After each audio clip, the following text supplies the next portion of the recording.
that's the 8th rig of speakers I did in one sitting. Now my back is hurting me from sitting on the floor there, so I'm not in view. And my neighbor must be getting pretty tired of the same bass lines every time. But yeah, I had a conversation with a member of my forum back in, I don't know, early 2000s. And he had a Sony tape recorder, and he got this Sony rig, like this rack system. He's like, I'm looking for speakers, but they have to be Sony. And we all asked him, why on earth do they have to be Sony? He's like, well, it only makes sense. Sony knows what's good for their rig, so it needs to be Sony speakers. And it actually took us quite some time to convince him that he was completely wrong, because not every company is good at everything. These two came with a rack system, amplifier, record player, cassette deck, and the CD player was there, but it was slightly newer.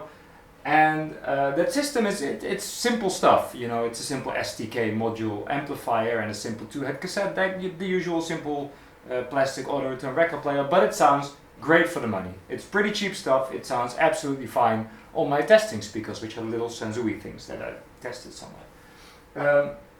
These were with it, and these really let the system down, and they're not bad, but they're not nearly as good as the system. And that's typical for Japanese audio from, well, any day and age, but especially the 70s, 80s and 90s.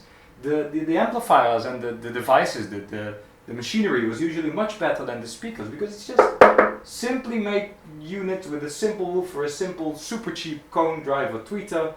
They look good, they're pretty, nice simple design, I like the gold logos, but they're just very cheaply made simple speakers.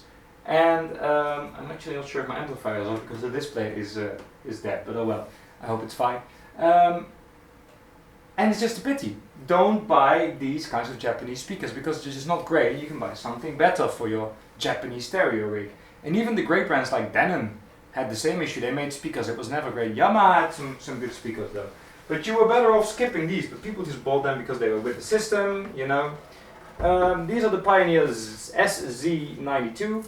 They say they can handle 120 watts, which is a lot, and I'm not quite sure about that because they go bloody loud with not a lot of power, so I think that's peak power actually. I think 50-60 watts is probably what they'll handle long term.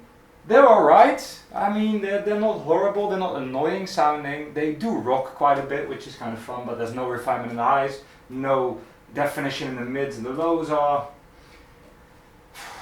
a bit hollow, but apart from the hollowness, they're kind of okay. It's not a bad design cabinet. Is it a bass reflex?